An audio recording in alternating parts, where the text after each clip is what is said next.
ಬನ್ನಿ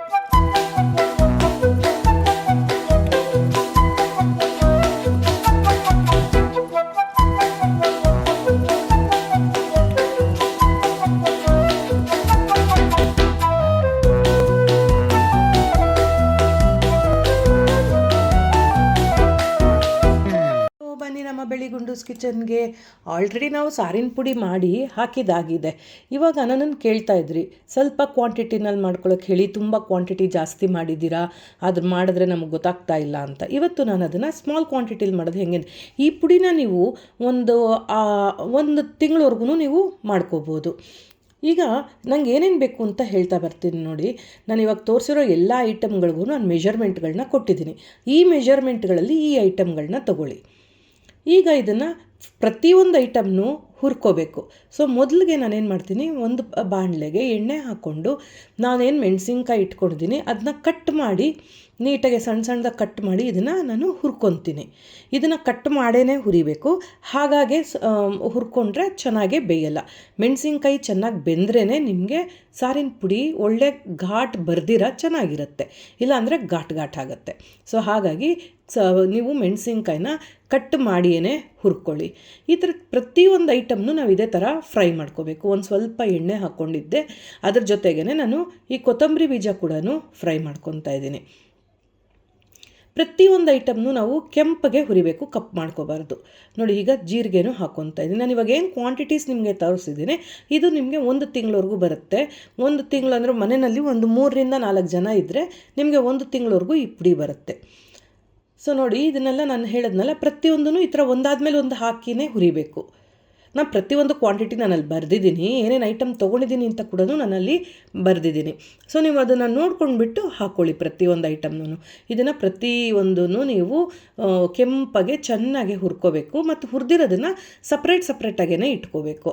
ಯಾಕೆಂದರೆ ಇದು ನಾವು ಮಿಕ್ಸಿಗೆ ಹಾಕಬೇಕಾದ್ರೆ ಆರಿದ ಮೇಲೆ ನೀಟಾಗೆ ಮಿಕ್ಸಿಗೆ ಹಾಕ್ಕೊಳ್ಳೋಣ. ಒಂದೇ ಸತಿ ಎಲ್ಲ ಮಿಕ್ಸ್ ಮಾಡಿಬಿಟ್ಟು ನಾವು ಮಿಕ್ಸಿಗೆ ಹಾಕಿದ್ರೆ ಪ್ರಾಪರಾಗಿ ಮಿಕ್ಸ್ ಆಗೋದಿಲ್ಲ. ಲಾಸ್ಟಲ್ಲಿ ಅರಿಶಿನ ಮತ್ತು ಇಂಗು ಹಾಕ್ಕೊಳ್ಳಿ, ಮೊದಲಿಗೆ ಹಾಕೋಬೇಡಿ. ಹೊಗೆ ಬರುತ್ತೆ ಒಂದು, ಎರಡನೇದು ಕಪ್ಪಾಗುತ್ತೆ. ಯಾವುದೇ ಪದಾರ್ಥನೂ ನಾವು ಕಪ್ಪು ಮಾಡ್ಕೋಬಾರ್ದು. ನೋಡಿ, ಇವಾಗ ನಾನೆಲ್ಲ ಹುರಿದ್ಬಿಟ್ಟು ಸಪ್ರೇಟಾಗಿ ಇಟ್ಕೊಂಡಿದ್ದೀನಿ. ಈ ಥರ ನೋಡಿ, ಯಾವುದೂ ನಾನು ಕಪ್ಪು ಮಾಡಿಲ್ಲ ಹುರಿಬೇಕಾದ್ರೆ, ಪ್ರತಿಯೊಂದನ್ನು ಕೆಂಪಾಗೇ ಹುರ್ಕೊಂಡಿದ್ದೀನಿ. ಸೊ ನಿಮಗೆ ಇದ್ರದ್ದು ತುಂಬ ಡೀಟೇಲ್ ಆಗಿರೋವಂಥ ವಿಡಿಯೋ ನಾನು ಆಲ್ರೆಡಿ ಹಾಕಿದ್ದೀನಿ, ಅದನ್ನು ಕೂಡ ನೀವು ಫಾಲೋ ಮಾಡ್ಕೋಬೋದು.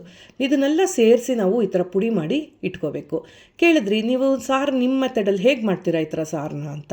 ನೋಡಿ, ನಾನು ಮಾಡೋ ಮೆಥಡ್ಡು ಕೆಲವರು ಒಬ್ಬೊಬ್ಬರು ಒಂದೊಂದು ಥರ ಮಾಡ್ತಾರೆ, ಆದರೆ ನಾನು ಈ ಮೆಥಡಲ್ಲಿ ಮಾಡೋದು. ಯಾಕೆಂದರೆ ನಮ್ಮ ಅಜ್ಜಿ ನನಗೆ ಈ ಮೆಥಡಲ್ಲೇ ಮಾಡೋರು. ಸೊ ಹಾಗಾಗಿ ನಾನು ಈ ಮೆಥಡೇ ಮಾಡೋದು.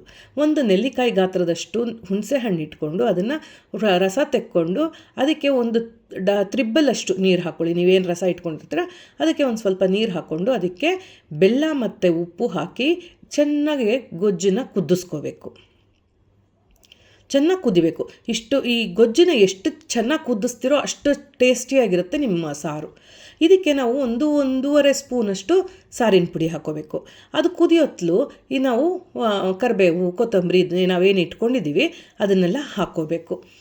ಇದು ಚೆನ್ನಾಗಿ ಈ ಗೊಜ್ಜು ನೀವು ಎಷ್ಟು ಕುದಿಸ್ತಿರೋ ಅಷ್ಟು ಟೇಸ್ಟಿಯಾಗಿರುತ್ತೆ. ಸೊ ಒಂದು 10-15 ನಿಮಿಷ ಇದನ್ನು ಹಿಂಗೆ ಕುದಿಸ್ಬೇಕು, ಇದೇ ಸ್ಪೀಡಲ್ಲೇ ಕುದಿಬೇಕು.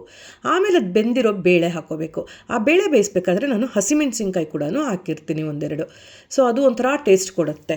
ಸೊ ಹಾಗಾಗಿ ಹಸಿಮೆಣಸಿನ್ಕಾಯಿ ಕೂಡ ಹಾಕ್ಕೊಂಡು ನೀವು ಬೇಯಿಸ್ಕೊಳ್ಳಿ. ಬೇಳೆ ಬೇಯಿಸ್ಕೋಬೇಕಾದ್ರೆ ನಾವು ಬೇಳೆ ಹಾಕಿದ ಮೇಲೂ ಅಷ್ಟೇ ತುಂಬ ಚೆನ್ನಾಗೇ ಕುದಿಬೇಕು. ಇದು ಯಾವತ್ತು ಸಾರು ಒಂಥರ ಈ ಕಷಾಯ ಮಾಡ್ದಂಗೆ, ನಾವು ಎಲ್ಲ ಇದನ್ನೆಲ್ಲ ಏನೇ ಸ್ಪೈಸಸ್ ಎಲ್ಲ ಹಾಕಿ ಮಾಡ್ತೀವಲ್ಲ, ಇದೊಂಥರ ಕಷಾಯ ಇದ್ದಂಗೆ. ಎಷ್ಟು ಕುದ್ರೆ ಅಷ್ಟು ಚೆನ್ನಾಗಿರುತ್ತೆ. ಈಗ ಮನೇಲೇ ಮಾಡಿರೋ ಅಂಥ ತುಪ್ಪದಿಂದ ನಾನು ಒಗ್ಗರಣೆ ಮಾಡಿ ಕೊಡ್ತಾಯಿದ್ದೀನಿ. ನನ್ನ ತುಪ್ಪ ಸ್ವಲ್ಪ ಬುಡಕ್ಕೆ ಬಂದಿತ್ತು, ಸೊ ಒಂಚೂರು ಇದಾಗಿದೆ, ಕಪ್ಪಾಗಿತ್ತು.